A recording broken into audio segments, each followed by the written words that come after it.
উনাকে সৃষ্টি করার পরে আল্লাহ বললেন, ইয়া আদম সাল্লিম আলা উলাইকান নাফার। আদম, এই যে ফেরেশতারা বসা, সালাম দাও।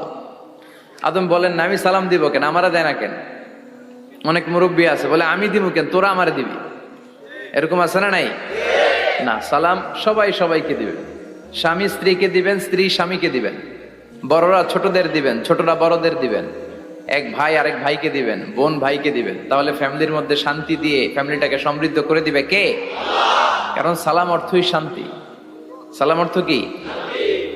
ফ্যামিলির মধ্যে আমাদের এই সালামের প্রচলন নাই।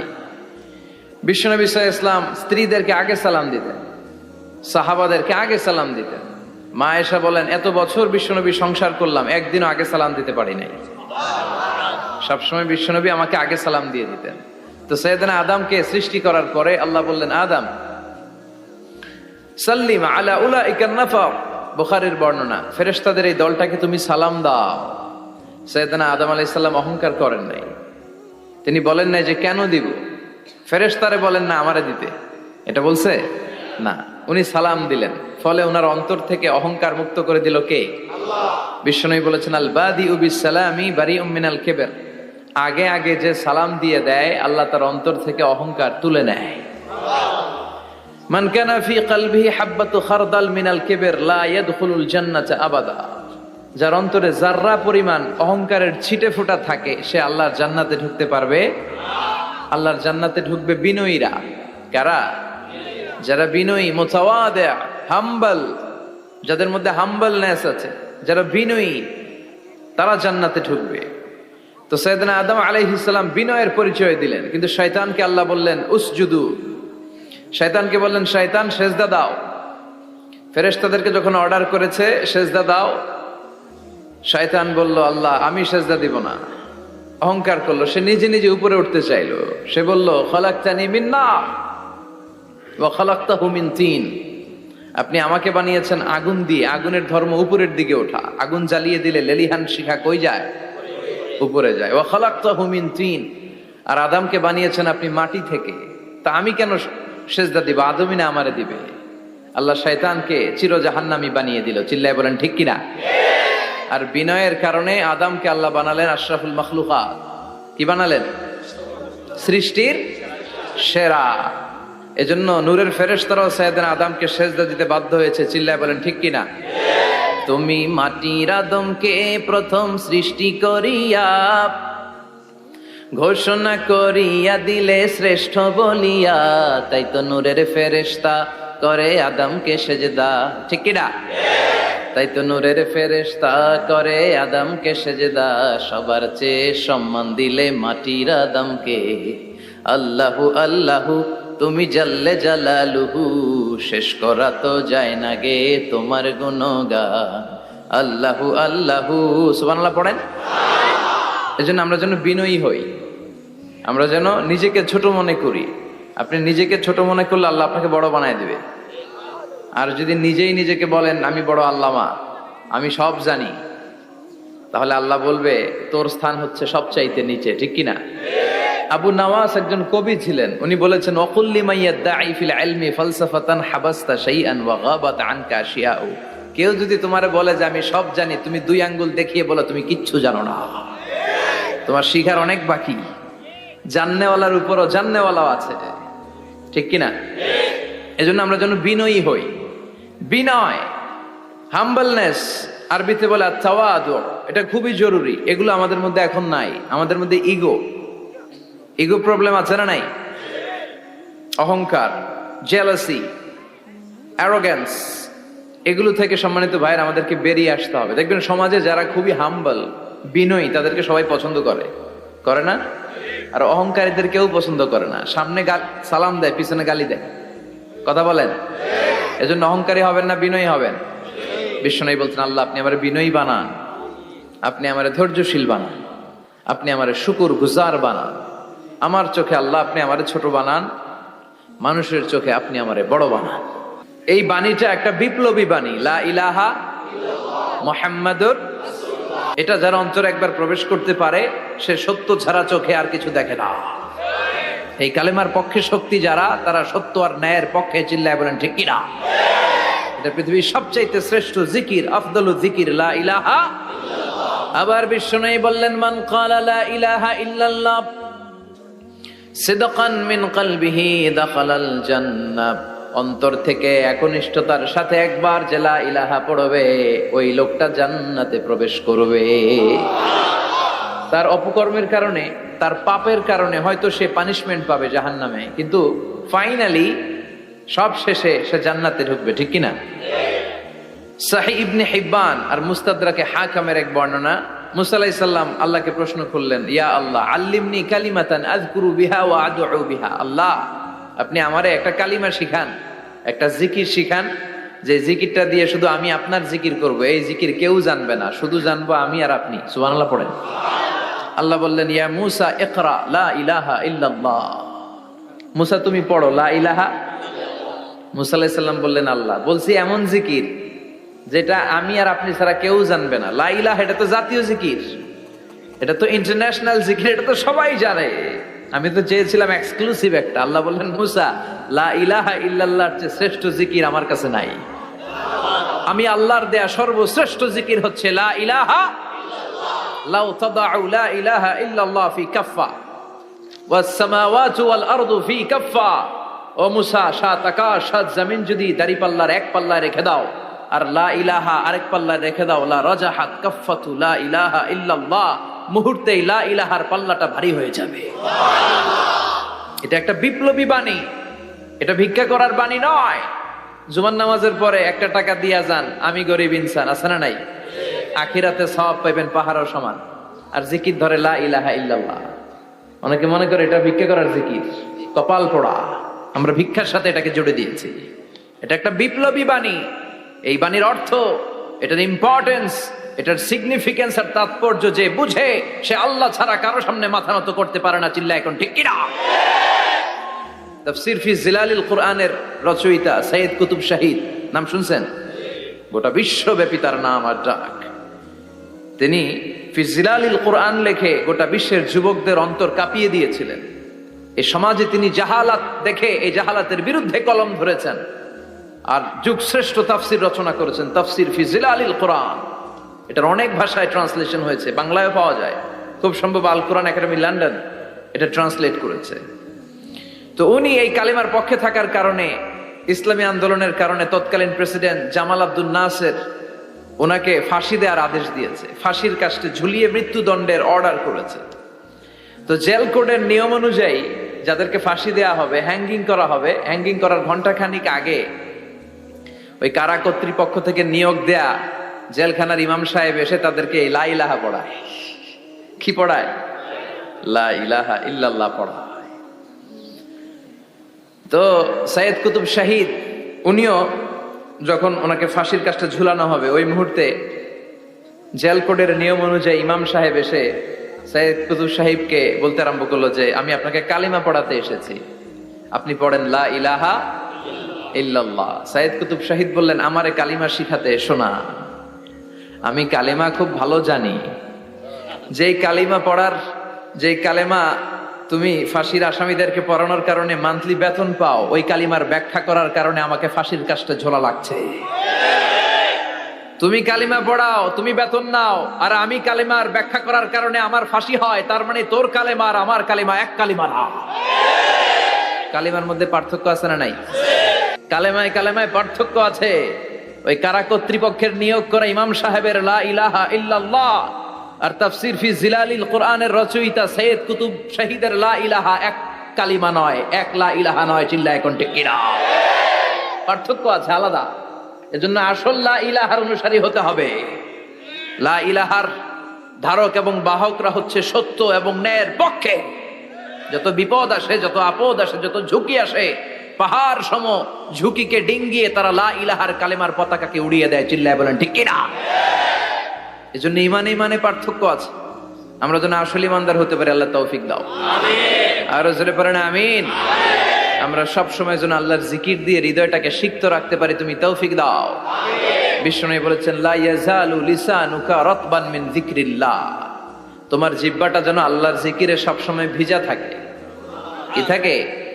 সব সময় যেন পড়ি সুবহানাল্লাহ, আলহামদুলিল্লাহ, লা ইলাহা ইল্লাল্লাহ। সব সময় যেন আমরা পড়ি আল্লাহু আকবার। বিশ্বনবী বললেন আহাব্বুল কালাম ইলাল্লাহি আরবা। খেয়াল রাখবেন, আল্লাহর কাছে সবচেয়ে প্রিয় কথা চারটা। কয়টা? আহাব্বুল কালামি ইলাল্লাহি আরবা। আল্লাহর কাছে সবচাইতে প্রিয় কালাম হচ্ছে চারটা। লা ইয়াদুররুকা বিআইয়িহিন্না বাদাআতা। এই চারটার কোনটা দিয়ে শুরু করবে এটা তোমার ব্যাপার, আগে পরে করলেও কোনো সমস্যা নাই। চারটার একটা হচ্ছে সুবহানাল্লাহ, আরেকটা হচ্ছে আলহামদুলিল্লাহ, আরেকটা হচ্ছে লা ইলাহা ইল্লাল্লাহ, আরেকটা হচ্ছে আল্লাহু আকবার। এজন্য সব সময় আল্লাহর জিকির করতে রাজি আছেন তো? আল্লাহরে ডাকতে রাজি আছেন? ফাযকুরুনি ওয়াশকুরুলি। আল্লাহ বলেন যদি আমার জিকির করো আমিও তোমাদের জিকির করি, যদি আমার স্মরণ করো আমিও তোমাদের স্মরণ করি।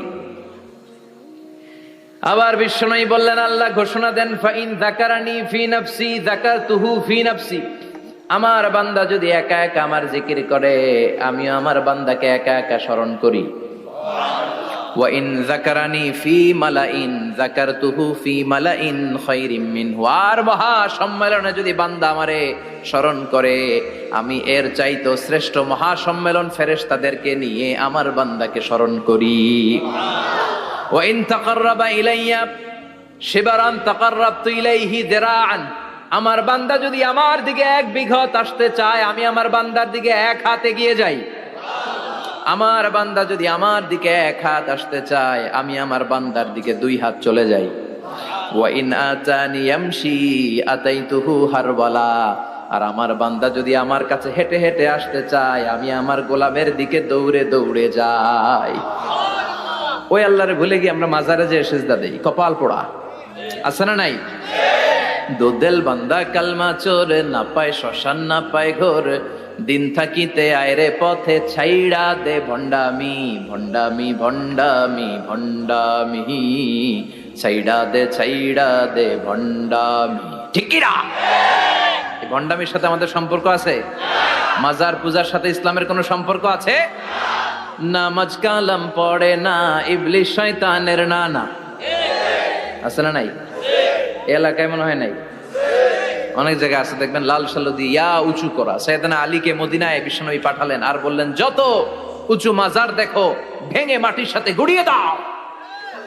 কবরস্থান উঁচু হবে না, কবর হবে সমান। এটাকে সেফটি দেওয়ার জন্য, সিকিউরিটি দেওয়ার জন্য আপনি চারদিকে সিম্পল বেড়া বা দেয়াল দিতে পারেন যাতে গরু ছাগল যে এই কবরের অসম্মান না করে। আমরা আশরাফুল মাখলুকাত, আমরা বেঁচে থাকলেও যেমনি সম্মান আছে আমাদের, মরে গেলেও সম্মান আছে না নাই? আল্লাহ বললেন ওয়ালাকাদ কাররামনা বানি আদম। আমি বনি আদমের সম্মান বাড়িয়ে দিয়েছি। জীবিত অবস্থায় যেমনি সম্মান, মরে গেলেও সম্মান। ঠিক কি না? বিশ্বনবী দেখলেন একটা লাশ যাচ্ছে, লাশ দেখে নবী দাঁড়িয়ে গেলেন। সাহাবারা বললেন ইয়া রাসূলুল্লাহ ইন্নাহু ইয়াহুদি, এটা ইহুদির লাশ। দাঁড়ালেন কেন? বসেন। বিশ্বনবী বললেন আওয়ালাইসাত নাফসান, এটা কি মানুষ না? এটা হোক না ইহুদি, হোক খ্রিস্টান, হোক নাস্তিক, এটা তো মানুষ। আমি তো মানুষকে সম্মান দিয়েছি। I have dignified the status of the sons of Adam. আমি বনি আদমের সম্মানকে বাড়িয়ে দিয়েছি।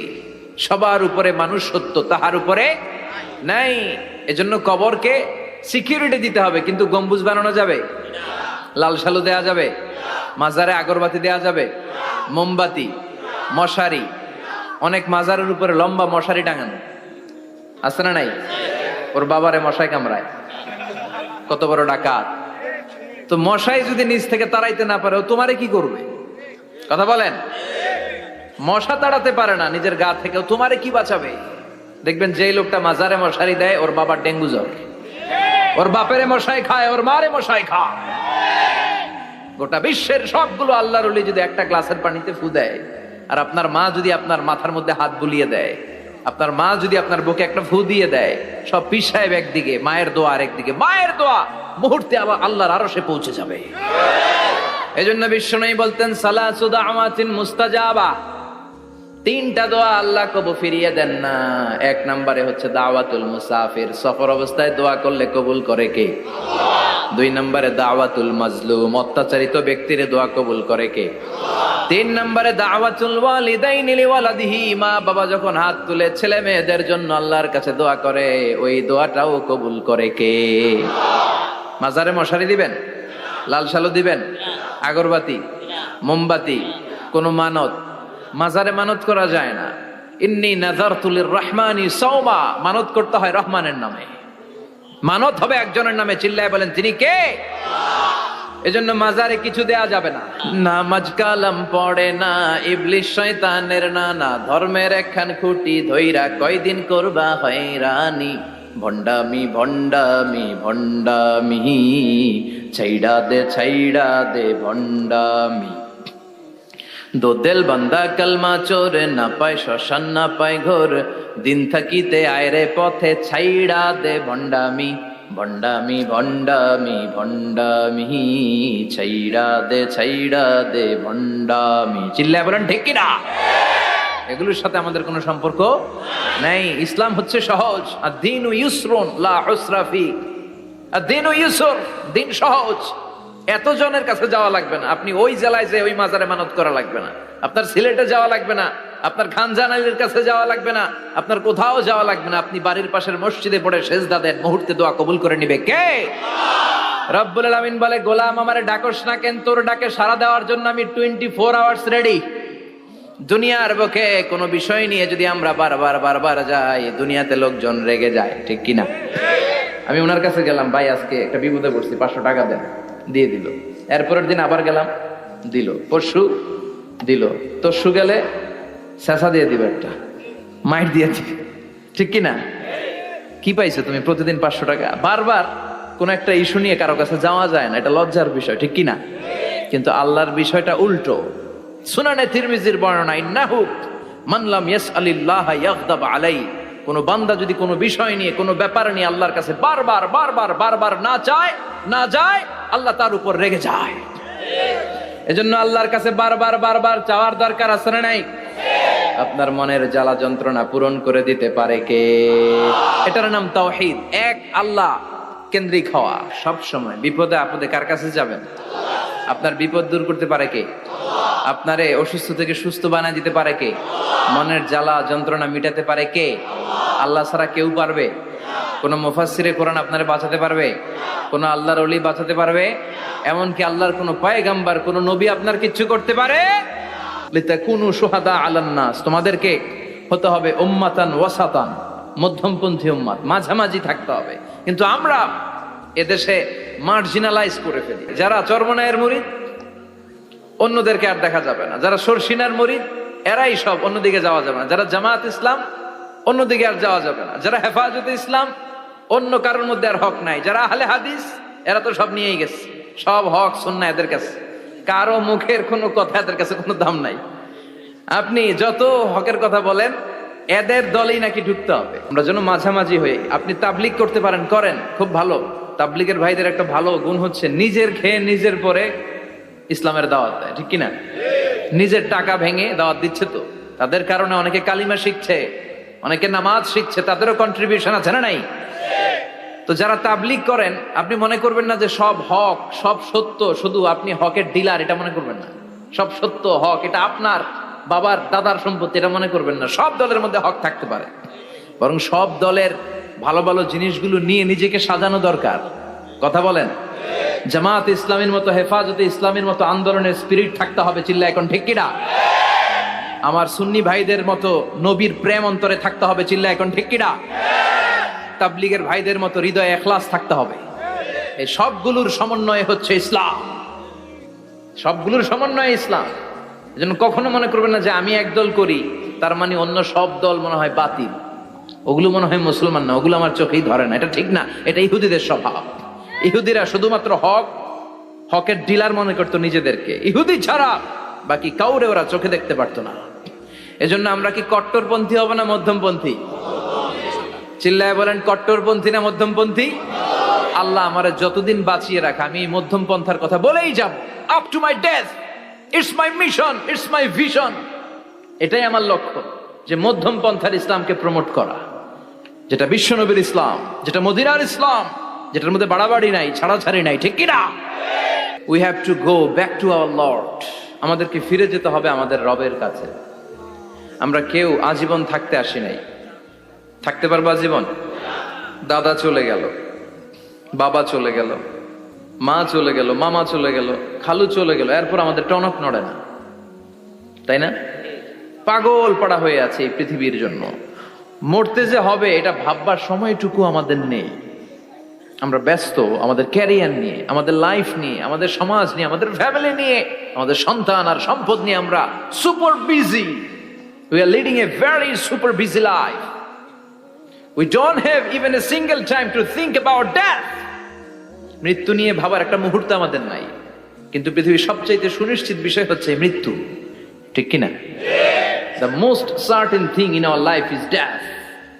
আমাদের জীবনের সবচাইতে সুনিশ্চিত বিষয় হচ্ছে মরণ, মরবই আমরা। And the most uncertain thing in our life is the time of death. আর আমাদের জীবনের সবচেয়ে অনিশ্চিত বিষয় হচ্ছে মৃত্যুর সময়। আমরা জানি না। মরবো যে এটা জানি, জানেন না? কিন্তু কখন মরবো এটা জানি? এই সূরাটা আপনারে এই জিনিসটা জানান দিতে এসেছে যে দুনিয়ার সম্পদ, লোভ, লালসা এগুলো নিয়ে পড়ে থেকো না। এই যে আমাদের ফ্যামিলি, আমাদের বাচ্চা কাচ্চা, আমাদের এত টাকা পয়সার হিসেব, মাস শেষে বাড়ি ভাড়া, গ্যাসের বিল, এইটা সেটা, আপনি কি মনে করছেন যে আপনি চলে গেলে এগুলো থেমে থাকবে? কিছুই থেমে থাকবে না, সব চলবে আগের মতো। থাকবেন না আপনি। এমন দুনিয়া যেটাতে আমি নাই, সব চলে। সকাল গড়িয়ে বিকেল হয়, শীত শেষে গ্রীষ্ম আসে, দিন শেষে রাত নামে, সব চলে, নাই শুধু আমি। চিল্লায় বলেন ঠিক কিনা? তো এজন্য এগুলি একটু ভাবেন। অনেক ব্যস্ত আমরা। এই দুনিয়ার পুরো জীবনটা এটা হচ্ছে লালসাময় একটা জীবন। লোভ, মরিচিকা, মায়াজাল, এই মায়াজালে আমরা আটকে আছি। ফলে মৃত্যুর কথা আমরা ভুলে গিয়েছি। পাগলের মতো ছুটছি, আরো টাকা লাগবে, আরো খ্যাতি লাগবে, আরো যশ লাগবে, আরো দাপট লাগবে আমার। এত টাকা দিয়ে কি হবে? এত সম্পদ দিয়ে কি হবে? এত ব্যস্ততা দিয়ে কি হবে তোমার? স্টপ, থামুন, অনেক হয়েছে, আন্না, থামুন। Take a rest, take a breath and think about death. Think that you have to go back to your Lord. একটু বসেন না, একটু ভাবেন যে আমাকে চলে যেতে হবে, চলে যেতে হবে। এই কোলাহল, এই ব্যস্ততা এগুলো থাকবে, থাকবো না আমি। সাইয়েদনা ওমর ফারুক বলেছেন, মুতু ক্বাবলা আন তামুতু, মরার আগে একবার মরো। হাসিবু ক্বাবলা আন তুহাসাবু আলাইকুম, তোমার হিসাব নেওয়ার আগে তুমি একবার নিজের হিসাবটা করো না। কাগজ বের করে একটু লিখো না কি কি ভালো কাজ করছিলা, যেগুলো দিয়ে নাজাতের ওয়াসিলা হতে পারে, 1 2 3, আর কি কি আকাম কুকাম করছো দেখো না, লিখে দেখো তোমার অবস্থাটা কি। মরার আগে একবার মরো। মরার আগে খাটের মধ্যে শুয়ে শটান করে চোখ বন্ধ করে একবার মরার ভান করে দেখেন কেমন লাগে। চোখটা বন্ধ করেন আর ভাবেন আপনি নাই, কি কি হতে পারে ভাবেন। আপনার ছেলে মেয়েরা কান্না জুড়ে দিবে, আপনার প্রাণের স্ত্রী বিলাপ শুরু করে দিবে, বন্ধু বান্ধবের চিৎকার আর মাতম, স্থানীয় এলাকার মসজিদে ঘোষণা, অমুক এলাকার নিবাসী অমুক ভাই অমুকের ছেলে অমুক দুনিয়ায় নাই। সব আত্মীয়রা চলে আসবে, ফেসবুকে স্ট্যাটাস দেয়া হবে, সবাই সবাইকে জানাবে বিকাল 4টায় অমুক হাই স্কুল ময়দানে আপনার জানাজা। ছুটে আসবে, সবাই ছুটে আসবে আপনাকে শেষ বিদায় দিতে, গুড বাই জানানোর জন্য, আল ওয়াদা, বিদায় জানাতে আসবে সবাই। 4 তাকবীর দিয়ে আপনার জানাজা হবে, অশ্রুসিক্ত জানাজায় আপনার বিদায় হবে। কাঠের খাটিয়ার মধ্যে করে কাঁধে তুলে আপনারে কবরে নেওয়া হবে। আগে থেকে খুঁড়ে রাখা কবরটার মধ্যে আপনারে বিছিয়ে দেয়া হবে। বাঁশের কচি দিয়ে তার উপরে মাটির চাপা দিয়ে সব চলে যাবে। ভাবেন না একবার চোখ বন্ধ করে, this is the circle of life, this is the nature of life. এটা সবার হবে, আমার হবে, আপনার হবে। এত মায়া, এত ভালোবাসা কই যাবে? কেউ থাকবে না, সবাই আপনার অন্ধকার কবরে রেখে দিয়ে চলে আসবে। উপরে বাঁশের কঞ্চি, তার উপরে মাটির চাপা, অন্ধকার আর অন্ধকার। এই অন্ধকার যেন শেষ হতে চায় না, শুধুই অন্ধকার, ঠিক কিনা? এজন্য আমাদের চলে যেতে হবে। দাদা গেল, চাচা গেল, মামা গেল, আমাদেরকেও যেতে হবে, জোরে কোন ঠিক কিনা? একদিন মাটির ভেতরে হবে ঘরে মন আমার, কেন বান্ধ দালান ঘর, প্রাণ পাখি উড়ে যাবে পিঞ্জর ছেড়ে।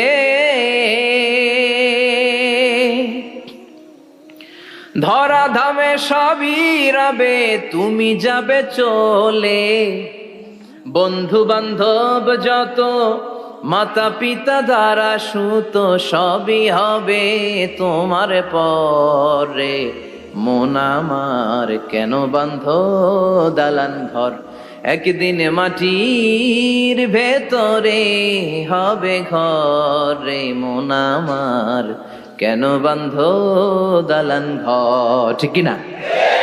সব পরে থাকবে, চলে যেতে হবে আমাদেরকে। এজন্য আখিরাতের কথা যেন আমাদের স্মরণ হয়। বিশ্বনবী বলতেন, নাহাই তুকুমান জিয়ারাতিল কবুর, আমি তোমাদেরকে কবর জিয়ারত করতে আগে নিষেধ করতাম, কিন্তু এখন নিষেধাজ্ঞা প্রত্যাহার করে নিলাম। এখন সব সময় তোমরা কবরের সামনে যাবা আর জিয়ারত করবা। একটু গেলে আখিরাতের কথাটা স্মরণ হবে। ওখানে ছোট শিশুরা শুয়ে আছে, কিশোর যুবকরা আছে, আপনার মতো তাগড়া যুবক মুরব্বীরা আছে। এরা এই এলাকায় থাকতো, এরা আকাশ থেকে নেমে আসে না, এই এলাকার সন্তান, আজ নাই। একটা সার্টেন পিরিয়ড শেষে আপনিও থাকবেন না। This is the nature of life, this is the circle of life. ছোট্ট শিশু হয়ে এসেছিলেন, শৈশব, কৈশোর, যৌবন, প্রৌঢ়ত্ব। আগে ছিলেন সিঙ্গেল, বিয়ে করে হয়ে গেলেন ডবল।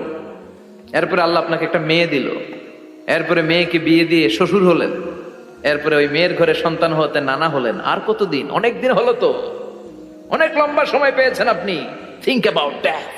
এবার যাওয়ার কথা ভাবেন, আখিরাতের সামানের কথা ভাবেন, ফিরে যেতে হবে। কি শক্তিশালী যুবক, বার্ধক্য চলে আসলে লাঠি ছাড়া চলতে পারে না। কুচকুচে কালো দাড়ি সাদা হয়ে যায়, দাড়ির শুভ্রতা, বয়সের ভার, রং ধরা যৌবন জং ধরে শেষ। ঠিক কিনা? This is the circle of life. যুবক ভাইরা, এটাই জীবন, চলে যেতে হবে, কেউ থাকতে পারবে না। ঠিক কিনা? এটা রিমাইন্ডার আল্লাহ এই সূরার ভেতরে দিয়েছেন যে তোমাদেরকে ফিরে যেতে হবে। এই লোভ লালসা ছেড়ে দাও। রব্বুল আলামিন বলেন, আলহাকুমুত তাকাসুর হাত্তা যুরতুমুল মাকাবির। ও গোলাম, দুনিয়ার সম্পদ, লোভ লালসা তোদেরকে পাগল বানিয়ে দিয়েছে। এই লোভ পাগলামি কোনোদিন তোদের থামবে না যতদিন না তোরা কবরে ঢুকবি। ঠিক কিনা? কার কথা? আল্লাহ বললেন, দুনিয়ার সম্পদ আর লোভ আর মোহে তোমরা গাফেল হয়ে গিয়েছো। আখিরাতের কথা বেমালুম তোমরা ভুলে গিয়েছো। কিন্তু আখিরাতে তোমাদের যেতেই হবে, কবরের বাড়িতে তোমাদের ঢুকতেই হবে। ঠিক কিনা? যেতেই হবে। আমরা ভুলে যাই। আলহাকুমুত তাকাসুর, অতিরিক্ত পাওয়ার লোভ, বেশি বেশি খাওয়ার লোভ, বেশি বেশি জমানোর লোভ মানুষকে গাফেল বানিয়ে দিয়েছে। এটা মানুষের স্বভাব। আরো চাই, আরো চাই, এই স্বভাবটা আছে না নাই? দেখবেন ছোট বাচ্চারা মসজিদের দোয়া অনুষ্ঠান শেষে জিলাপি দেয় না? বড়ুয়া কৃষ্ণপুর কি দেয়? আগে বাতাসা দিত না, এখন কি দেয়? জিলাপি দেয়, মিষ্টি দেয়। তো মসজিদের 2-3 গেট থেকে যদি দেয়, ছোট বাচ্চারা দেখবেন এদিক দিয়ে কয়েকটা নেয়, নিয়ে আবার ওই গেটে লাইন ধরে। ওর হাত হলো ছোট হাত, ওর হাত ভর্তি জিলাপি, আর নেওয়ার জায়গা নেই, এরপর আরেক জায়গায় লাইন ধরছে। আরো লাগবে, আরো লাগবে, এই আরো আরো আরো চাই। এই স্বভাবটাই মানুষকে কুড়ে কুড়ে শেষ করে দিয়েছে। এত লাগবে কেন তোমার? চাহিদার কোনো শেষ নাই। Unlimited demand of human being. যার আছে বেশি তার চাই বেশি। যার সাইকেল আছে তার হুন্ডা চাই, হুন্ডা আছে তো প্রাইভেট কার চাই, প্রাইভেট কার আছে তো প্লেন চাই, প্লেন আছে তো হেলিকপ্টার চাই, হেলিকপ্টার আছে তো ওইটা চাই, ওইটা আছে তো সেটা চাই। ঠিক কিনা? এলাকার মেম্বার যে হয়েছে চেয়ারম্যান হতে চায়, আছে না নাই? চেয়ারম্যান সাহেব এমপি হতে চায়, আছে না নাই? এমপি সাহেব মন্ত্রী হতে চায়, আছে না নাই? মন্ত্রী সাহেব প্রধানমন্ত্রী হতে চায়, আছে না নাই? কিন্তু এই দেশে সুযোগ নাই। কথা কন। এই দেশে প্রধানমন্ত্রী সিলেক্টেড। 2-3 জনের বাইরে কেউ প্রধানমন্ত্রী হইতে পারবি না। ঠিক কিনা? আমার এই জীবনে তো আমি 2-3 জনই দেখলাম। তো মানুষের চাহিদার কোনো শেষ নাই। যার আছে বেশি তার চাই বেশি। এজন্য বিষ্ণু বলেছেন, উনজুরু ইলা মান হুয়া আসফালা মিন, তোমার চেয়ে যে খারাপ আছে ওর দিকে তাকাও। ওয়ালা তানজুর মান হুয়া আ'লা মিন, তোমার চেয়ে যে ভালো আছে ওর দিকে তাকায়ও না, তোমার চেয়ে যে খারাপ অবস্থানে আছে ওর দিকে তাকাও। অনেকে নিজের অবস্থান নিয়ে সুখী না, এরকম আছে না নাই? আল্লাহ আমার এটা দিল না রে, ওইটা দিল না রে, পাইলাম না রে, কিচ্ছু হয় না, কি করব জীবনে, হতাশ। আসলে আছে কিন্তু অনেক, কিন্তু শুকরিয়া নাই, ডাকাত। ঠিক কিনা? নিজের অবস্থান নিয়ে সুখী না, কিন্তু অনেক লোক আছে তারা আপনার অবস্থানে পৌঁছতে চায়। তাদের দিকে তাকিয়ে দেখেন, আপনি যে অবস্থানে আছেন এই অবস্থানে পৌঁছাটা অনেকের কাছে স্বপ্ন। তারা প্রতিনিয়ত সংগ্রাম আর স্ট্রাগল করে যাচ্ছে আপনার অবস্থানে পৌঁছতে, আর আপনি এটা নিয়ে সন্তুষ্ট না। শেখ সাদির নাম শুনেছেন? বালাগাল উলা কাশাফাদ দুজা, এই কবিতাটার রচয়িতা, ইরানের বিখ্যাত এক কবি। উনি একবার আর্থিক সমস্যার মধ্যে দিয়ে সময় কাটাচ্ছেন, টাকা নাই, পয়সা নাই, পায়ে দেওয়ার মতো জুতা নাই। উনি খুব দুঃখ পেলেন, হায় রে, আমি ইরানের এত বড় কবি, আমার পায়ে দেওয়ার মতো জুতা নাই। দুঃখ ভরা মন নিয়ে রাস্তায় হাঁটতে বেরোলেন। হাঁটতে হাঁটতে হঠাৎ দেখলেন একটা লোক শুয়ে শুয়ে কাঁদছে, ওই লোকটার দুইটা পাই নাই, পাই নাই। উনি সেজদায় পড়ে গেলেন, আল্লাহর কাছে ক্ষমা চাইলেন, আল্লাহ অনেক দিয়েছো, শুকর আলহামদুলিল্লাহ। এজন্য যেই পরিস্থিতিতেই থাকি না কেন আমরা কি পড়বো? জোরে বলেন, কি পড়বো? এজন্য আল কানাতু মিনাল ইসলাম, অল্পে তুষ্ট থাকার নাম হলো ইসলাম। সম্পদ লাগবে কিন্তু সম্পদের পাহাড় লাগবে না, ঠিক কি না? অল্প খান, অল্প পড়েন, অল্প জামান, অল্পের ভেতরে বরকত ঢুকাইয়া দিছে কে? দেখবেন যাদের সম্পদ অল্প তারা সুখী বেশি। জরিপে এটা দেখা গিয়েছে, অনেক সার্ভেতে এটা এসেছে, যারা সম্পদশালী এরা দুঃখী বেশি, এদের দুঃখ বেশি, টেনশন বেশি। খুব স্বাভাবিক, টাকা যার বেশি রোগ তার বেশি, টাকা যার বেশি টেনশন তার বেশি, টাকা যার বেশি ঘরে শান্তি তার কম। আছে না নাই? ঘরের ভেতরে অশান্তি, ছেলে কথা শোনে না, ছেলে টানে গাঞ্জা, মেয়ে করে পরকিয়া। আছে না নাই? স্ত্রী কথা শোনে না, ভালোবাসা নাই, ঘরটা জাহান্নামের টুকরা। রোগ বালাই, এক একটা হসপিটাল বিল পরিশোধ করতে মাসে 5 লাখ 10 লাখ। আছে না নাই? কিছু খেতে পারে না, ডাক্তার একেবারে ডায়েট মেনু বেঁধে দিয়েছে।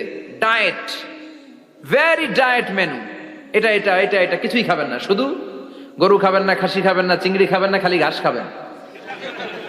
ইচ্ছে মতো ঘাস খাবেন, মানে ঘাস জাতীয় যত আইটেম আছে সব খাবেন।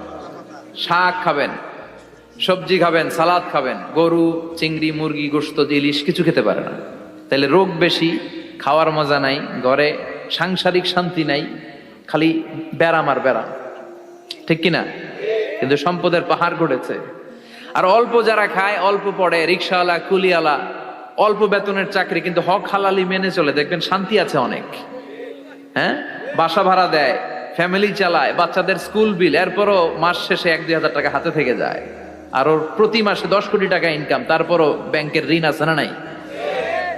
সুখ কারে বলে? কিভাবে আপনি সুখকে ডিফাইন করবেন? সুখ তো টাকায় কিনা যায় না, শান্তি টাকা দিয়ে হয় না, শান্তি দেওয়ার মালিক কে? শান্তি আছে অল্প খেয়ে শুকর করার মধ্যে, শান্তি আছে আলহামদুলিল্লাহর মধ্যে। চিল্লায় বলেন ঠিক কিনা? এজন্য অল্প খাবো, অল্প পড়বো, অল্প জামাবো, অল্পের ভেতরে বরকত দিয়েছে কে? দেখেন, ধনী ভাইরা খেতে পারে না, কিন্তু রিক্সাওয়ালার কি সমস্যা হয়? রিক্সাওয়ালারা সব খেতে পারে। কুলিওয়ালা, দিন মজুর, এরা একেবারে স্লিম সুঠাম দেহি, মেদহীন পেট, পেটে কোনো মেদ নাই, ভুড়ি নাই। আর কুটিপতিদের মেদ আছে না নাই? এত বড় বড় পেট, ঠিক কিনা?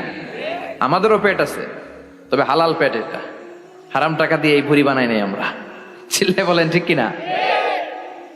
রিক্সাওয়ালা, কুলিওয়ালা নিজেও নামাজ পড়ে, বউও নামাজ পড়ে, বাচ্চাটাও নামাজ পড়ে, রিক্সা চালায় আর জিকির করে লা ইলাহা ইল্লাল্লাহ। সুখ আর শান্তি, তাদের ঘরে সুখ। ধনী কোটিপতি, ভিআইপি, সিআইপিস, এদের রাতে ঘুম নাই। 1 ঘন্টা ঘুমানোর জন্য 4টা ট্যাবলেট খাওয়া লাগে, এরকম আছে না নাই?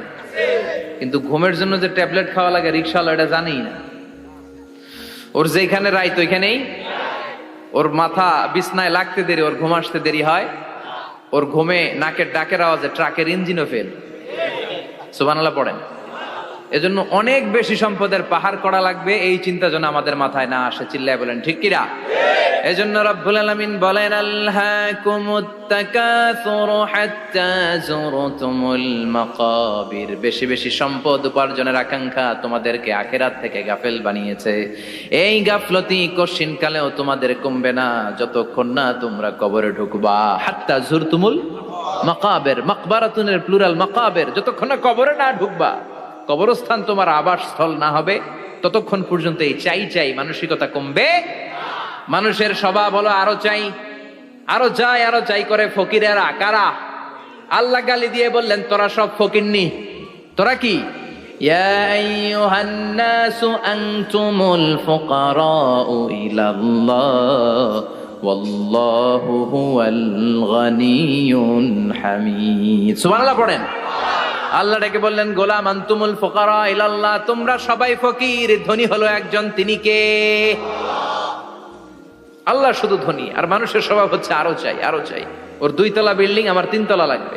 ওর 2টা গাড়ি আছে, আমার 3টা লাগবে। আছে না নাই? বিশ্বনবী বললেন, কিয়ামতের আগ দিয়ে মানুষের মধ্যে আকাঙ্ক্ষায় প্রতিযোগিতা বেড়ে যাবে, প্রতিযোগিতামূলক টেন্ডেন্সি। কার চেয়ে কে বড় হতে পারে, কার চেয়ে কে বেশি টাকার পাহাড় বানাতে পারে। আছে না নাই? বিশ্বনবী বললেন, ওয়া আনতারাল হুফাতাল উরাতাল আলাতা রিয়া আশ-শাইয়াতা তাওয়ালুনা ফিল বুনিয়ান। কিয়ামতের আগে এমন কিছু লোক যাদের গায়ে দেওয়ার মতো জামা ছিল না, পায়ে দেওয়ার মতো জুতা ছিল না, পেটে দেওয়ার মতো খাবার ছিল না, সমাজের কেউ তাদেরকে চিনতো না। হঠাৎ করে এই লোকগুলো ধনী হয়ে যাবে। And they will start to construct, they will compete to construct high rises building in the cities. শহরে গ্রামে এরা বড় বড় বিল্ডিং বানানো শুরু করবে। সরকার কাছাকাছি চলে আসছে। এই যে বিল্ডিং বানানোর প্রতিযোগিতা, কুমিল্লা শহরে আজ থেকে 20-25 বছর আগে 5 তলা 6 তলা একটা বিল্ডিং ছিল না, এখন 10 তলা 20 তলা। আছে না নাই? ঢাকায় আজ থেকে 20 বছর আগে 10 তলা বিল্ডিং খুঁজে পাইতেন আপনি? নাই। গোটা বিশ্বব্যাপী এখন টাওয়ার বানানোর প্রতিযোগিতা। বিশ্বনবী বললেন, এদের কোনো টাকা ছিল না। পৃথিবীর সবচেয়ে বড় টাওয়ার এখন আরব দেশে, এদের কোনো টাকা ছিল না। আরব দেশের সৌদি আরব, কাতার, কুয়েত, বাহরাইন এখন স্বর্ণ আর তেলের খনি পেয়ে আল্লাহরে ভুলে যায়। এদের খাওয়ার মতো কিছু ছিল না। এদেরকে আমার দাদারে শুনতাম বলতো কাবলিওয়ালা বলতো। কি বলতো? এদেশে আসতো জায়নামাজ, তসবি ছড়া, খেজুর টেজুর বিক্রি করার জন্য। এরা জেলে পাড়ার লোক ছিল। আরব সাগরের তীরবর্তী এলাকার মানুষ, সাগরের মাছ মেরে এরা জীবন ধারণ করতো। আল্লাহ এদেরকে তেলের খনি দিলেন, গ্যাসের খনি দিলেন, এখন তারা বড় বড় টাওয়ার বানায়। আছে না নাই? বুর্জ আল খলিফা, কি উঁচা বিল্ডিং, 828 মিটার উঁচু। জেদ্দা আছে 1000 মিটার উঁচু কিংডম টাওয়ার। তাইওয়ানে আছে তাইপেডাং টাওয়ার 101 তলা। মালয়েশিয়া আছে পেট্রোনাস টুইন টাওয়ার 88 তলা। চায়নাতে আছে সাংহাই টাওয়ার, একটার পর একটা টাওয়ার। প্রতি বছর অ্যানাউন্স করতেছে যে ওদেরটা আছে আমাদেরটা বড় বানাবো। কাতার কয়, ওরা বানাইলে আমরা পারবো না কেন, আমরা বানাবো আরো বড়। আছে না নাই? শাগালাত কুমুত তাকাসুর, যে আরো লাগবে, আরো বড় হতে হবে, এই টেন্ডেন্সি মানুষকে আখিরাত থেকে একেবারে গাফেল বানিয়ে দিয়েছে। চিল্লায় বলেন ঠিক কিনা? টাকার পাহাড় বানাতে চায়, দরকার থাকলেও চায়, না দরকার থাকলেও চায়। বর্তমান পৃথিবীর সবচেয়ে ধনী লোকটার নাম জানেন? কি নাম? হ্যাঁ, বিল গেটস। ওর যে কত টাকা ও নিজেও জানে না। ওর পকেট থেকে যদি $100 একটা বান্ডিল পড়ে যায়, এটা তুলতে ওর যত সময় লাগবে, ও না তুলে যদি হেঁটে, যে আইডিয়া নিয়ে হাঁটতেছিল ওইটা নিয়ে হাঁটে, ওদিকে আরো বেশি ইনকাম হয়ে যাবে। এত টাকা তার, এটা তোলার সময় তো তার নাই। ওয়ারেন বাফেট নাম শুনছেন? হাজার হাজার কোটি ডলারের মালিক। প্রিন্স ওয়ালিদ বিন তালার, সৌদি ধনকুবের নাম শুনেছেন? ওর একটা বিমান আছে, প্রাইভেট জেট প্লেন। এই বিমানটার 70% মেড অফ গোল্ড। বিমানের 70% স্বর্ণ দিয়ে বানানো। গত কয়েক বছর আগে আমি ব্রুনাই গিয়েছিলাম। ব্রুনাইয়ের সুলতানের নাম হাসান আল বালখিয়া। উনি একটা প্যালেস আরবিতে বলে কাসার, মানে হচ্ছে রাজপ্রাসাদ। পৃথিবীর সবচাইতে বড় রাজপ্রাসাদ ব্রুনাইতে বান্দার সিরি বেগাওয়ানে অবস্থিত। আমি গিয়েছি ওখানে। প্রায় 1800 থেকে 2000 কক্ষ আছে ওই প্যালেসে, রাজপ্রাসাদে। ওই রাজপ্রাসাদের টয়লেটের কমোড গুলো মেড অফ গোল্ড, স্বর্ণ দিয়ে বানানো। নাউজুবিল্লাহ পড়বেন না? এই হাসান আল বালখিয়া নিজে বিমান চালায়। ওর সংগ্রহে 500টা রোলস রয়েস লাক্সারিয়াস কার আছে। 500 রোলস রয়েস। গুগল, ইউটিউব যারা করেন সার্চ দিলে দেখবেন ওর কি পরিমাণে গাড়ি।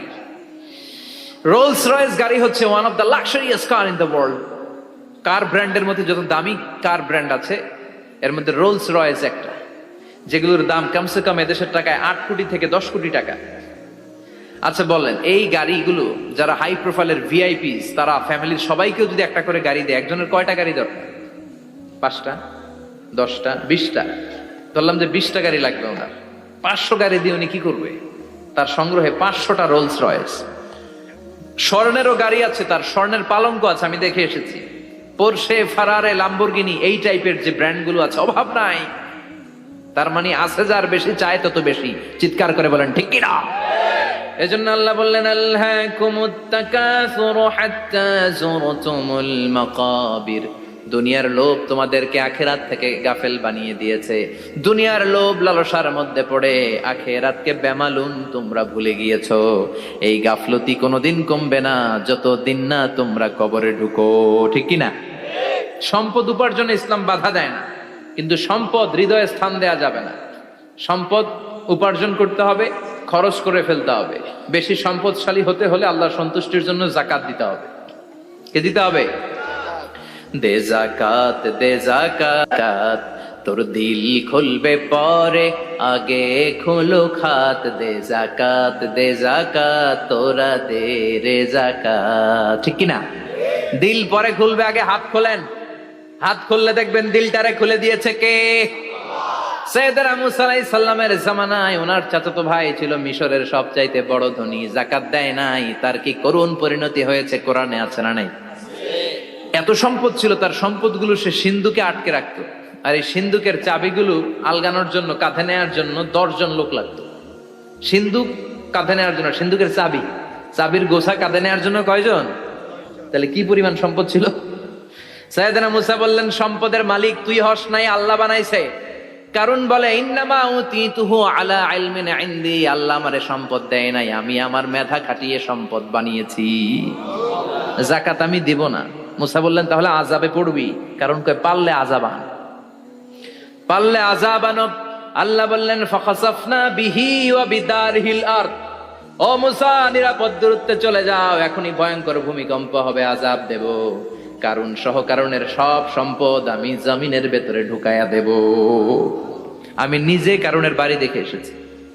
মিশরের রাজধানী কায়রো থেকে প্রায় 150 কিলো দূর একটা জেলা আছে, ফায়ুম জেলা। ওইখানে কারুনকে আল্লাহ তার সব সম্পত্তি সব মাটিতে দাবিয়ে দিয়েছেন। দাবাতে দাবাতে হাঁটু পর্যন্ত যখন কারুন জামিনে দেবে যায়, ভাবছে উঠে যাবে। কোমর পর্যন্ত যখন মাটির মধ্যে দেবে যায়, ভাবছে উঠতে পারবে। গলা পর্যন্ত যখন দেবে যায়, হাত তুইলা কয় আমি ঈমান আনলাম। ও মুসা, সব সম্পদ তোর আর তোর আল্লাহর লইয়া যা, খালি আমারে বাঁচা, আমারে। সব গাদ্দারদের একই পরিণতি। ফেরাউনরেও যখন আল্লাহ লোহিত সাগরে পানি খাওয়াতে খাওয়াতে পেটটা এত বড়, হাত তুলা কয় আনামিনাল মুসলিমিন, আমি মুসলমান, আমি ভালো মানুষ। আল্লাহর কোরআন সাক্ষী, সে বলেছে আনামিনাল বনি ইসরাইলরা যে আল্লাহরে মানে, আমিও তারে মানি, আমিও আল্লাহর দলের একনিষ্ঠ কর্মী। আর পানি খাইতে পারি না, আল্লাহ বাঁচাও। আল্লাহ কয় আরো খা। শেষ, ফেরাউন শেষ, নমরুদ শেষ, কারুন শেষ। পুরো সম্পদ সহ আল্লাহ কারুনকে জামিনের ভেতরে দাবিয়ে দিলেন। এজন্য সম্পদ যাদের বেশি, যাকাত দেওয়ার দরকার আছে না নাই? দারিদ্রতা বিমোচনের জন্য যাকাত দিবেন। যাকাতের শাড়ি লুঙ্গি এইভাবে না, অনেকে কিন্তু দেয় যাকাতের শাড়ি, যাকাতের লুঙ্গি, যাকাতের গামছা, এরকম ডাকাইত আছে না নাই? বাংলাদেশে এমনও হয়েছে জাকাতের শাড়ি দিবে বলে সে পত্রিকায় নিউজ করেছে, আর ওই শাড়ি আনার জন্য শাড়ি দিবে 5,000, মানুষ এসেছে 5 লক্ষ। পদপৃষ্ঠ হয়ে 11 জন নারী এক জায়গায় মারা গিয়েছে। কিয়ামতের দিন আল্লাহ বিচারের কাঠগড়ায় এই বিজনেস ম্যাগনেটকে দাঁড়িয়ে সেদিন জিজ্ঞাসা করবে যে কেন তুই এদেরকে কষ্ট দিয়েছিলি? চিল্লা এখন ঠিক কিনা? এদের মৃত্যুর দায়ভার এই শিল্পপতি এড়াতে পারবে না। যাকাতের শাড়ি, যাকাতের লুঙ্গি বিতরণের জন্য আল্লাহ তোমারে ধনী বানায় নাই। ধনীদের দায়িত্ব হলো গরিবের হাতে সম্পদ পৌঁছে দেয়া। ওয়া ফি আমওয়ালিহিম হাক্কুন লিসাইলি ওয়াল মাহরুম। গরিব আমার কাছ থেকে সম্পদ আর যাকাত নিয়ে সে আমার প্রতি করুণা করেছে। আমি যাকাত দেই বলে আমি কোনো দয়া দেখাই নাই। কথা বুঝতে পেরেছেন? আইডিয়াটা ক্লিয়ার করে নেন। যাকাত দেয়া আমার জন্য কি? কথা বলেন, ফরজ। আর যে যাকাত নেয় তার জন্য যাকাত খাওয়া কি ফরজ? আমি গরিব মানুষ, আমি যাকাত খাবো না, না খাইয়া থাকুম, রোজা রাখুন। কথা কন। আমার যে যাকাত নেওয়া লাগবে এমন কোনো কথা নেই, কিন্তু আমি যে ধনী আমার দিতেই হবে, এটা ফরজ। তার মানে আমি দিয়ে আমি দয়া করি নাই, ও নিয়ে আমারে বাঁচাইয়া দয়া করে গেছে। চিৎকার করে বলো ঠিক কিনা? ইসলাম বলে রাস্তার এক পাশে 5 তলা আর এক পাশে গাছতলা, এটার নাম ইসলাম না। খেটে খাওয়া মানুষ, সুবিধা বঞ্চিত মানুষদের দ্বারে যে তুমি যাকাতের টাকা পৌঁছে দাও। যাকাতকে ফরজ করা হয়েছে দারিদ্রতা বিমোচনের জন্য। আপনি শাড়ি লুঙ্গি দিলে কি হবে? ওরে শাড়ি দিচ্ছেন দুপুরে, রাত্রেবেলা ও আরেক জায়গায় লাইন ধরে আছে, বিরিয়ানির প্যাকেট দিতেছে ওইখানে। কথা কন, সারাটা বছর ও যাকাতের টাকা নিবে, ওর কিচ্ছু হবে না। বরং এমন কিছু তাকে করে দিতে হবে যেটা দিয়ে সে ফ্যামিলি লিড করতে পারে। একটা সিএনজি কিনে দেন, ওই ফ্যামিলিতে কোনো যুবক থাকলে সিএনজি চালায়া, অটো চালায়া ফ্যামিলিটারে চালান। একটা টঙের দোকান করে দেন, চায়ের দোকান, চা বিক্রি করে ফ্যামিলিটারে চালাবে। অস্ট্রেলিয়ান একটা গাই কিনে দেন, গরুর দুধ বিক্রি করে তার ফ্যামিলি চলবে। কিংবা মাছের একটা খামার করে দেন, মুরগির খামার করে দেন, ঠিক কিনা? ওমরে ফারুক বলতেন এমন ভাবে জাকাত দাও যাতে করে যাকে জাকাত দিয়েছে জীবনে কোনোদিন সেজন্য আর কারো কাছে যে হাত পেতে জাকাতের জন্য দাঁড়িয়ে না থাকে। এই বিধানটা কার? এজন্য আল্লাহ বললেন আল্লাহকুমুত তাকাসুরু হাত্তা যুরতুমুল মাকাবির। দুনিয়ার লোভ লালসা তোমাদের কমবে না যতদিন না তোমরা কবরে ঢুকো। কার কথা? চিল্লায় বলেন কার? এজন্য দুনিয়ার প্রতি যে আমাদের লোভ, এটা কি বাড়াইতে হবে না কমাইতে হবে? এই দুনিয়ার জীবন এটা ক্ষণিকের। আমাল হায়াতুদ দুনিয়া ইল্লা মাতাউল গুরুর। এটা ভোগের সামগ্রী, আজ আছে কাল না, এটা হাতের ময়লা। দুনিয়ার এই জীবনের দৃষ্টান্ত হচ্ছে 4টা স্বর্ণের টুকরা আর 3টা লাশের মতো। স্বর্ণের টুকরা 4টা, চিৎকার করে বলেন তো কয়টা? লাশ 3টা, জোরে বলেন কয়টা? অনেক অনেক আগের যুগের 3জন যুবক জীবিকার তাগিদে তারা বের হয়েছে কর্মসংস্থান করে খাবে। পথিমধ্যে তারা গুপ্তধন পেয়েছে, স্বর্ণের বার পেয়েছে, তো বড় বড় 4টা পেয়ে তারা মহা খুশি। আমাদের আর কাজ করা লাগবে না, এগুলো বেচে আজীবন খাবো, সুখে থাকবো। তো 3জন মিলে বললো 4টা স্বর্ণের টুকরা 3জনের মধ্যে ভাগ করে দেওয়ার আগে একজন এক কাজ কর, বাজার থেকে কিছু রুটি নিয়ে আয়, খুব ক্ষুধা লেগেছে, খেয়ে নেই। একজনরে রুটি আনতে পাঠিয়ে 2জন মিলে ভাবে ওইটারে যদি মেরে ফেলতে পারি তাহলে তো তোর আর আমার মধ্যে কোনো ঝামেলা নাই। স্বর্ণের টুকরা কয়টা? তুই নিবি 2টা, আমি নেব 2টা। আর যেটারে রুটি আনতে পাঠাইছে ওইটা মনে মনে ভাবতেছে রুটির মধ্যে বিষ মিশাই নিয়ে যাব। কি মিশাবো? বিষ খাইয়া ওইটা শেষ, সবগুলো আমার। তো বিষ মিশায় নিয়ে আসছে, আর আগের পরিকল্পনা অনুযায়ী এই 2জন মিলে তাকে নৃশংসভাবে হত্যা করেছে। হত্যার পরে কয় প্রচন্ড ক্ষুধা লাগছে, লো আগে খায়া লই। 2জন মিলে বাজার থেকে আনা বিষ মাখানো রুটি খেয়ে ওই 2টাও শেষ। স্বর্ণের জায়গায় স্বর্ণ পড়ে আছে, স্বর্ণগুলো নেয়ার মতো মানুষ আর নাই, ঠিক কিনা? এজন্য মানুষের এই চাহিদা কমবে না। বিষ্ণু বলেন লাউ আন্না লিকুল্লি ইবনে আদম ওয়াদিয়ান মিন যাহাব আহাব্বা আই ইয়াকুনা ইলাইহি ওয়াদিয়ান। আল্লাহ প্রত্যেককে, আমাদের প্রত্যেককে যদি একটা করে স্বর্ণের পাহাড়ের মালিক বানিয়ে দেয়। কয়টা করে পাহাড় দেখছেন কোনোদিন? কই দেখছেন? চিটাং গেছিলেন? এই চট্টগ্রামে গেলে দেখা যায় কি পাহাড়। এই একটা পাহাড় স্বর্ণের, এক একটা স্বর্ণের পাহাড়ের মালিক যদি আমাদের এক একজনকে বানায় দেওয়া হয়, এরপর আমরা চাবো আরেকটা স্বর্ণের পাহাড়ের মালিক কেমন করে হওয়া যায়। আচ্ছা বলেন তো, একটা স্বর্ণের পাহাড় আমার 14 পুরুষ বিক্রি করে খাইলেও শেষ করতে পারবো এটা? তো আরেকটা কেন লাগবে আমার? ওয়ালাই আমলা আফাহু ইল্লা তুরাব। বিষ্ণু বলেন কবরের মাটি যতক্ষণ না তোর মুখে না ঢুকবে তোর এই চাওয়া চাওয়া খাই খাই স্বভাব বন্ধ হবে না। এজন্য আল্লাহ বললেন আলহাকুমুত তাকাসুরু হাত্তা যুরতুমুল মাকাবির। দুনিয়া তোমাদেরকে গাফেল বানিয়ে দিয়েছে, গাফলতি কমবে না যতদিন না কবরে ঢুকো। কবরে ঢুকা লাগবে, কবরে ঢুকা লাগবে না? কবরে আমাদেরকে যেতেই হবে, যেখানেই থাকেন। কবরের প্রশ্ন আছে না নাই? অনেকে বলে হুজুর বিমান হামলায় মারা গিয়েছে, বিমান জ্বলে পুড়ে ছাই হয়ে গিয়েছে, তার কবর কোথায়? তার আত্মাটা যেখানে আছে ওই জায়গায় প্রশ্ন আছে না নাই? অনেকে বলে হুজুর সাগরের মধ্যে পড়ে মারা গিয়েছে, তিমি মাছ খেয়ে ফেলেছে, তার কোনো অস্তিত্ব নাই, কিন্তু তার রুহুটা আছে না নাই? প্রতিটা রুহু সংরক্ষণ করে কে? প্রত্যেকটা আত্মা আল্লাহর কাছে সংরক্ষিত থাকে। প্রতিটা রুহু, প্রতিটা মানুষ মালাকুল মাউতকে দেখতে পায়। আপনিও দেখবেন, আমিও দেখব। মুমিনদের কাছে এসে মালাকুল মাউত একজন যুবকের বেশে সাদা ধবধবে জুব্বা পরে সুগন্ধি মেখে মুমূর্ষু ব্যক্তির শিওরে বসে বসে বলে ইয়া আইয়াতুহান নাফসুল মুতমাইন্না, হে প্রশান্ত আত্মা, উখরুজি ইলা মাগফিরাতুল্লাহি ওয়া রিদওয়ানি, আল্লাহর ক্ষমা আর দয়ার দিকে বের হয়ে আসো। বলা মাত্রই মুমিনের আত্মাটা স্মুথলি বের হয়ে আসে। কাফান মিন আকফানিল জান্নাহ, হানুত মিন হানুতিল জান্নাহ, জান্নাত থেকে আনা সুগন্ধি কাফনের মধ্যে পেঁচিয়ে তিনি রূহটাকে নিয়ে ইল্লিনে চলে যায়। সরাসরি দেখে মালাকুল মাউতকে। আর যারা ইসলাম বিরোধী, কোরআন বিরোধী, তাদের সামনে এসে মালাকুল মাউত ত্রাস সৃষ্টি করে। আগে ধমক। হাইওয়েতে মাঝে মাঝে ডাকাতি হয় না? বাসগুলোর মধ্যে যখন ডাকাতি হয়, বাসে থাকে 50 জন, ডাকাত ঢুকে 5 জন, এই 5 জনের ভয়ে সবগুলো পেশাব করে দেয়। কারণ ত্রাস সৃষ্টি করে, এসেই চাইনিজ কুড়াল দিয়ে আগে কুবায় দেয় 4-5 জনের। রক্ত দেখে কি দেওয়ার সব আগে রেডি করে রাখে। মালাকুল মাউত এসে কাফের নাস্তিক মুশরিকদের সামনে সেরকম একটা ত্রাস সৃষ্টি করে, ভয়ে লোকটা কাঁপতে থাকে। ওর কাছে ভদ্র ভাষায় কথা বলে না, সুন্দর জামা পরে আসে না, কালো কুচকুচে চেহারা, ভয়ঙ্কর একটা রূপ নিয়ে, আকৃতি নিয়ে ইসলাম বিরোধীদের মাথার সামনে আসে, দুর্গন্ধযুক্ত চেহারার দেহ নিয়ে ধমক দিয়ে বলে, ও পাপাত্তা, ইয়া আইয়াতুহান নাফসুল খাবিসা উখরুজি ইলা গাদাবিল্লাহ, হে পাপাত্তা, আল্লাহর রাগ, ক্রোধ আর গজবের দিকে বের হয়ে আয়। মুমিনের আত্মা বলার সাথে সাথে যেমনি মুমিনের দেহ থেকে বের হয়ে জান্নাতি কাফনের ভেতরে ঢুকে, কাফেরদের আত্মাও কি এরকম তাড়াতাড়ি বেরোতে চায় নাকি? কাফেরদের আত্মা বেরোতে চায় না, ডানে দৌড়, বায়ে দৌড়, সামনে দৌড়, পেছনে দৌড়, আহা দৌড়াদৌড়ি করে।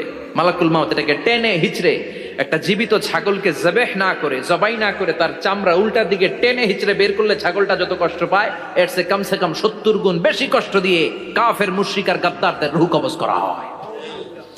আল্লাহ এই পরিস্থিতি থেকে তুমি আমাদের বাঁচাও।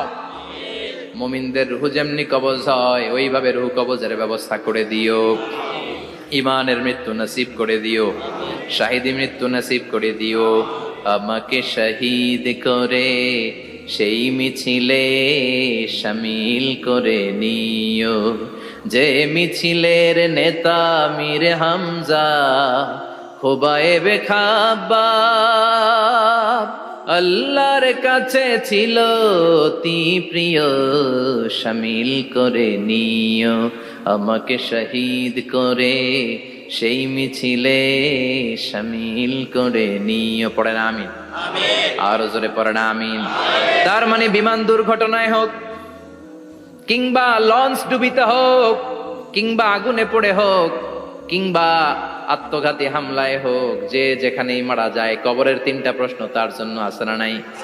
ইসলাম বিরোধীদের জন্য প্রশ্ন 3টা, আপনারা যারা মুমিন তাদের জন্য 4টা, আপনাদের জন্য একটা বেশি। আলহামদুলিল্লাহ কোন? কবরে এসে প্রথম প্রশ্ন করবে, মুনকার নাকির যখন চলে আসবে, 40 কদম যখন আত্মীয় স্বজনরা লাশটাকে কবরের মধ্যে দিয়ে 40 কদম চলে যায়, তখনই ফেরেশতা চলে আসে। আহা, শেষ, সব শেষ। এসেই পরীক্ষা শুরু। মার রব্বুক, তোর রবের নাম কি? চিল্লায় বলেন, আমাদের রবের নাম কি? আমরা বলবো রব্বি আল্লাহ, আল্লাহ আমারে রব। দমে দমে তনু মনে তারি অনুভব। পড়েন, আল্লাহ আমারে রব। তোমার দুনিয়াতে আমি যেদিকে তাকাই, অথই নিয়ামতে ডুবে আছি সবাই। পাখ পাখালির গানে শুনি তসবিহ কল রব, তসবিহ কল রব, আল্লাহ আমারে রব। প্রথম প্রশ্ন, তোমার রব কে? আমরা বলবো আমাদের রব আল্লাহ। দ্বিতীয় প্রশ্ন, ওমা দীনু, তোমার ধর্মের নাম কি? আমরা কি বলবো? তৃতীয় প্রশ্ন, বিশ্বনবীর চেহারা দেখিয়ে বলা হবে, আতারিফু হাদার রাজুল, এই লোকটারে চিনো নাকি? আমরা বলবো চিনি, আমাদের প্রাণের নবী, ঠিক কি না? চাঁদের চেয়ে সুন্দর তুমি নবী আমার কামলিওয়ালা, দু জাহানের বাদশাহ তুমি প্যারা নবী সাল্লে আলা, চাঁদের চেয়ে সুন্দর তুমি নবী আমার কামলিওয়ালা, ঠিক কি না? 3টা প্রশ্নের যথাযথ উত্তর যখন দিয়ে দিলেন, আপনার জন্য অতিরিক্ত আরেকটা প্রশ্ন করা হবে, ওয়ামা ইলমুক, তোমার নলেজ কি? 3টা প্রশ্নের উত্তর যে তুমি করতে পারলা, কিভাবে পারলা, কেমনে জানলা? নকল করে বলছো নাকি জেনে বুঝে আসছো? নকল হয় না? এখন তো পরীক্ষা চলতেছে বোধহয়। কি পরীক্ষা? এসএসসি পরীক্ষা। নকল হয়? কৃষ্ণপুরে নকল নাই না? এখন মনে হয় এগুলো একটু কমছে। একটা সময় ছিল অনেক নকল হইতো।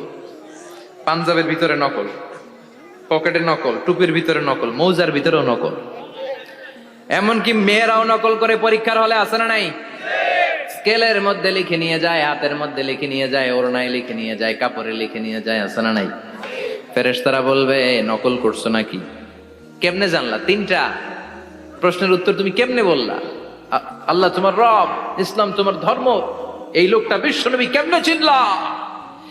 আপনাকে তখন বলতে হবে আমি কোরআন থেকে শিখেছি, আমি হাদিস থেকে শিখেছি, আমি ইসলাম জেনে বুঝে মেনেছি, আমি আন্দাজে কোথাও ঘুরি নাই। চিল্লা এখন ঠিক কিরা? আপনাকে বলতে হবে, এজন্য শিখতে হবে, প্রতিনিয়ত ইসলাম সম্পর্কে জানতে হবে, আখের গোছাতে হবে, জীবনটাকে আলোকিত করতে হবে। চিল্লায় বলেন ঠিক কিরা? চারটা প্রশ্নই যখন হয়ে গেল, ফেরেশতারা বলবে আহলান ওয়া সাহলান ওয়া মারহাবান বিক, খোশামদেদ, কংগ্রাচুলেশন, খোশামদেদ, কংগ্রাচুলেশন, সব প্রশ্নের উত্তর তুমি পেরেছ। ফায়ুফসাহু লাহু কবরুহু ৭০ যিরান, আপনার কবরটারে ৭০ হাত লম্বা করে দেয়া হবে। ওয়া ইফতাহু লাহু বাবুন ইলাল জান্নাহ, আপনার কবর থেকে জান্নাতের দিকে দরজা খুলে দেয়া হবে।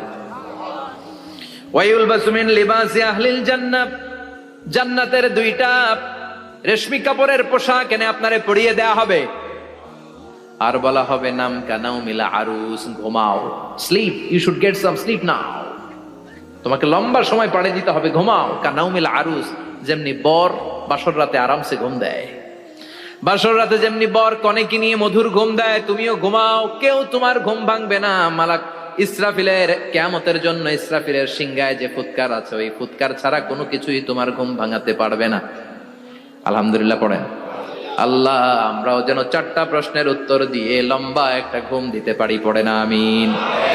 ওয়াম্মাল কাফির ওয়া আহলুশ শিমাল, আর ইসলাম বিরোধী যারা, তাদের সামনে আসবে মালাকান আসওয়াদান আজরাকান, কৃষ্ণ বর্ণের দেহ, নীলাভ বর্ণের 2টা চোখ, গায়ের রং কালো, চোখের রং নীল। দেখতে কেমন লাগে?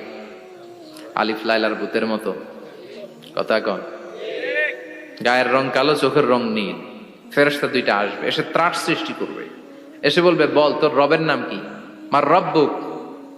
ইসলাম বিরোধী মুশরিক, কাফের, নাস্তিক এরা বলবে আমি জানি না আমার রবকে,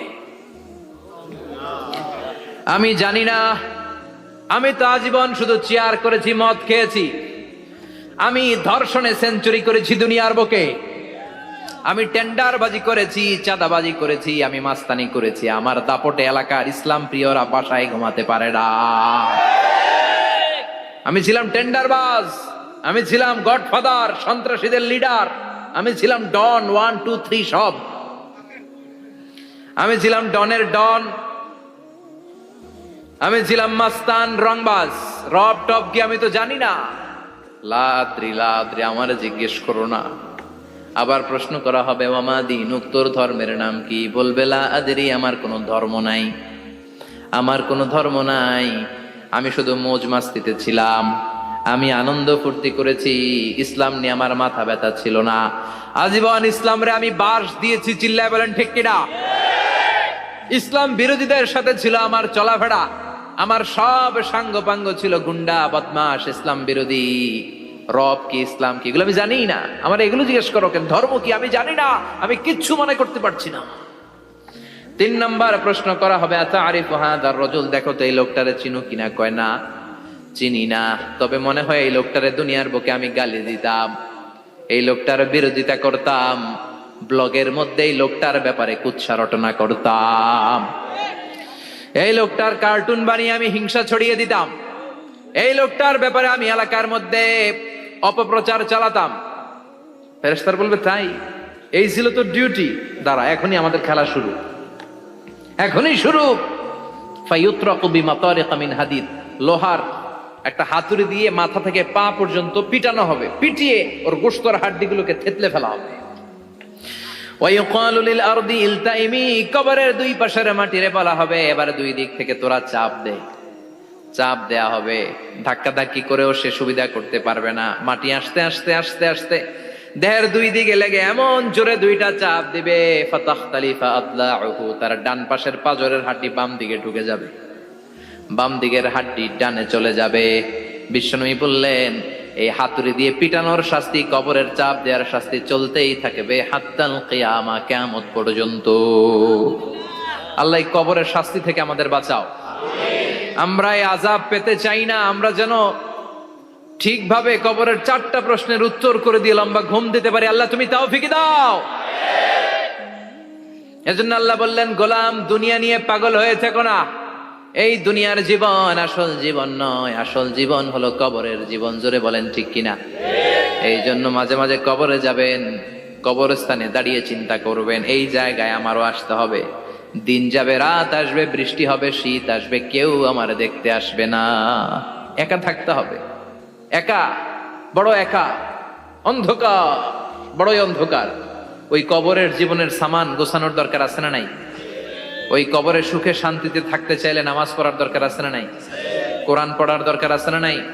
ছেলে মেয়েগুলোরে মানুষের মতো মানুষ করার দরকার আছে না নাই?